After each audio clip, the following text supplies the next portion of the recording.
Yes అది ఇప్పుడు దేశవ్యాప్తంగా కూడా ఒక సంచలనం అవుతోంది. నిన్నటి వరకు కూడా ఈ ధర్మస్థల క్షేత్రం అనేది ఒక పవిత్రమైన ఆధ్యాత్మిక క్షేత్రం. 800 సంవత్సరాల హిస్టరీ ఉన్న ఈ ధర్మస్థల పవిత్ర క్షేత్రం ఇప్పుడు అత్యంత వివాదాస్పదం అవుతోంది. ఇక్కడ అమ్మాయిల్ని రేప్ చేసి దారుణంగా చంపి పూడ్చిపెట్టారు అనేది అలిగేషన్. అందులో పనిచేస్తున్నట్టే ధర్మస్థలి క్షేత్రంలో ఒక శానిటరీ ఎంప్లాయీగా పనిచేసిన వ్యక్తి 10 సంవత్సరాల పాటు అదృశ్యమయ్యి 10 సంవత్సరాల తర్వాత పోలీసులు ముందుకొచ్చి తన చేతి సంచిలో ఒక పురిని కొన్ని ఎముకల్ని పట్టుకొచ్చి అప్పట్లో వందల మందిని దాదాపు 2014 నుంచి 1995 నుంచి 2014 వరకు వందల మందిని చంపి పూడ్చిపెట్టారు, నా చేతే పూడ్చించారు అనేది ఆయన చేసిన అలిగేషన్. ఆ గుర్తు తెలియని వ్యక్తి, ఆ శానిటరీ ఎంప్లాయీ. ఇప్పుడు అతను ఇచ్చిన స్టేట్మెంట్ అనేది, ఆ ఫిర్యాదు అనేది ఇప్పుడు సంచలనం అవుతోంది. ఒక విధంగా ధర్మస్థల పవిత్ర క్షేత్రం అబాసుపాలైంది, వివాదాస్పదమైంది. సో ఇక్కడ రకరకాల ఊహాగానాలు ఉన్నాయి. 100 మందిని కాదు 400 మంది, 50 మందికి పైగా చంపారు అనేది ఇంకొక అలిగేషన్. సో ఈ అలిగేషన్స్ నేపథ్యంలోనే కర్ణాటక ప్రభుత్వం, ముఖ్యమంత్రి సిద్ధరామయ్య విచారణ కోసం 4 ఐపీఎస్ అధికారులతో ఒక సిట్ని నియమించారు. ఆ సిట్ కూడా గత 10 రోజులుగా పనిచేస్తోంది. ఎవరైతే ఈ 100 మందిని చంపి పూడ్చిపెట్టానని, తన చేత పూడ్చిపెట్టించారని ఆరోపించిన శానిటరీ ఎంప్లాయీ ఉన్నారో ఆ ఎంప్లాయీని ఇక్కడికి తీసుకొచ్చి ఎక్కడెక్కడ పూడ్చిపెట్టావో నీ అనుమానాలు ఏంటో చెప్పమని ఆ సిట్ బృందం, ఐపీఎస్ల బృందం అతన్ని అడిగిన నేపథ్యంలో ఆ వ్యక్తి దాదాపు ఒక 16 లొకేషన్స్ చూపించాడు.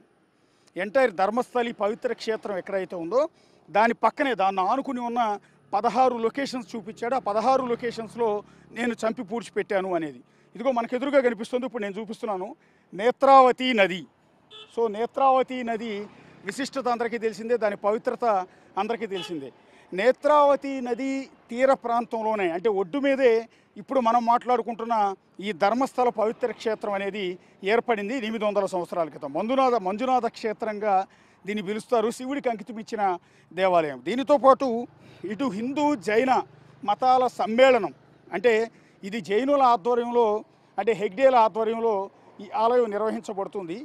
సో హిందూ పూజారులే పూజలు అయితే నిర్వహిస్తారు.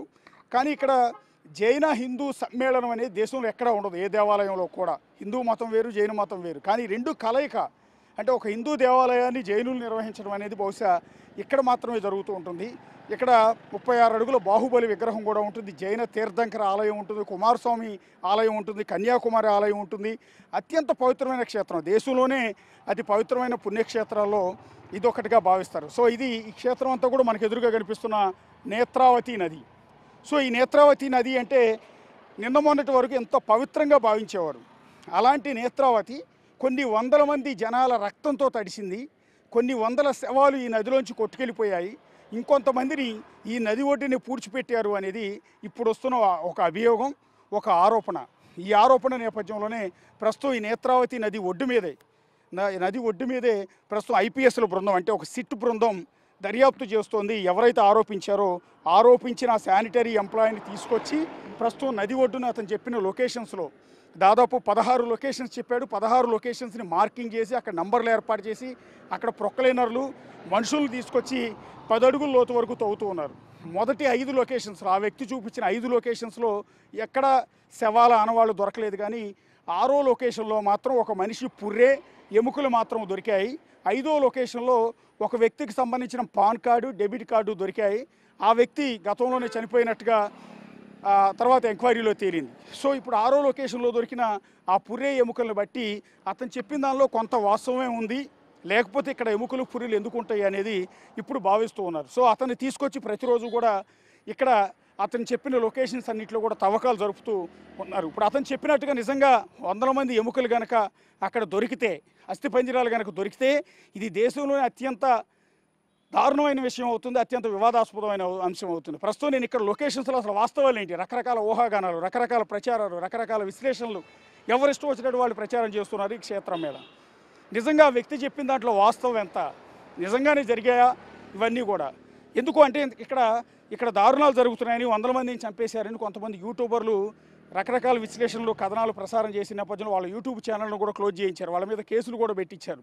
కాకపోతే ఎందుకు ఇవాళ ధర్మస్థల పుణ్యక్షేత్రంలో ఇప్పుడు పోలీసులు రావాల్సి వచ్చింది? ప్రస్తుతం ఆ పుణ్యక్షేత్రంలో AK-47 గన్స్ పట్టుకుని పోలీసుల్ని మీరు ఎదురుగా దృశ్యంలో చూడొచ్చు. నేత్రావతి నది ఒడ్డు మీద ఇక్కడ పోలీసులు ఎందుకు నిలబడాల్సి వచ్చింది? భక్తులతో కలకలలాడాల్సిన ఒక పవిత్రమైన ఆధ్యాత్మిక పుణ్యక్షేత్రంలో ఈ విధంగా పోలీసులు AK-47లు ఎందుకు ఉన్నాయి అని అడిగితే ఇదిగో ఆ వ్యక్తి ఎవరైతే శానిటరీ ఎంప్లాయ్ చూపించిన లొకేషన్స్ అన్నిట్లో కూడా పటిష్టమైన భద్రత బందోబస్తు మధ్య తవ్వకాలు చేస్తున్నారు. గత 4 రోజులుగా తవ్వకాలు అనేవి చేస్తూ ఉన్నారు. సరే, ధర్మస్థల పవిత్ర పుణ్యక్షేత్రం కదా, ఎవరో వ్యక్తి చెప్తే నమ్మటం ఏంటి, అలా జరిగి ఉంటుందా, దానికి ఆస్కారం ఉందా అనే అనుమానాలు కూడా చాలామందికి రావచ్చు. దానికి ఎందుకు అనుమానాలు వచ్చాయంటే గతంలో జరిగిన అనేక ఇన్సిడెంట్స్, ఈ ధర్మస్థల పవిత్ర క్షేత్రం ఈ చుట్టుపక్కల గ్రామాల్లో అనేక మందిని చంపటం, అనేక నేరాలు జరగటం, అత్యాచారాలు జరగటం, వీటన్నిటి నేపథ్యంలో ఇప్పుడు ఆ వ్యక్తి చెప్పింది నిజమే అయి ఉండొచ్చు అనేది.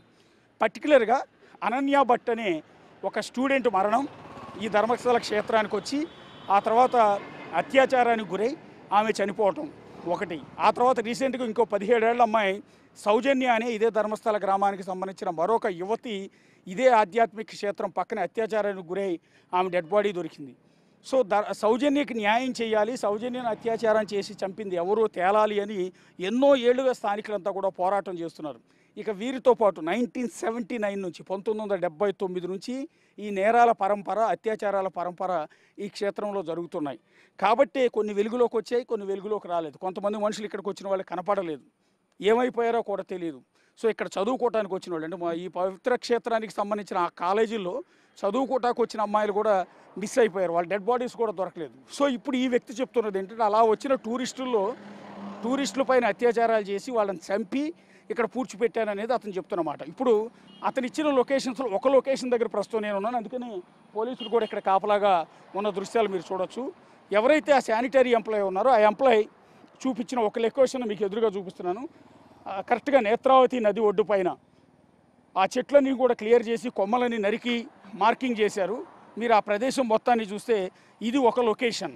సో ఈ లొకేషన్లో కూడా ఇవాళ తవ్వకాలు చేపట్టబోతున్నారు. ప్రొక్లైనర్ తీసుకొచ్చి, మనుషులు తీసుకొచ్చి ఈ నేత్రావతి ఒడ్డు మీద ఉన్న ఈ స్పాట్లో ఇదంతా కూడా తవ్వకాలు చేస్తున్నారు. దానికోసం ఇప్పటికే క్లియర్ చేసిన దృశ్యాలన్నీ కూడా చూడొచ్చు. చెట్లు కొమ్మలన్నింటినీ కూడా పూర్తిగా నరికి వేశారు. మొత్తం చుట్టుపక్కల ప్రాంతం అంతా కూడా క్లీన్ చేశారు. ఇక్కడ ఒక మార్కింగ్ ఏర్పాటు చేశారు. ఈ మార్కింగ్లోనే ఇక్కడే మేము శవాలను పూడ్చిపెట్టామని ఆ అజ్ఞాత వ్యక్తి, ఆ శానిటరీ ఎంప్లాయ్ ఇచ్చిన ఆ వాంగ్మూలం ఆధారంగా, ఇచ్చిన కేసు ఆధారంగా ప్రస్తుతం ఈ లొకేషన్లో తవ్వకాలు చేస్తున్నారు. నిన్న మొన్నటి వరకు దాదాపు 5-6 లొకేషన్స్లో తవ్వకాలు జరిపారు. అవన్నీ కూడా పూర్తిగా కొంచెం లోపలికంటే ధర్మస్థల క్షేత్రం పక్కనే ఉన్న అటవీ ప్రాంతంలో తవ్వకాలు చేశారు. ఇది మాత్రం క్లియర్గా నేత్రావతి నది ఒడ్డు మీద, అది కూడా రోడ్డు పక్కన.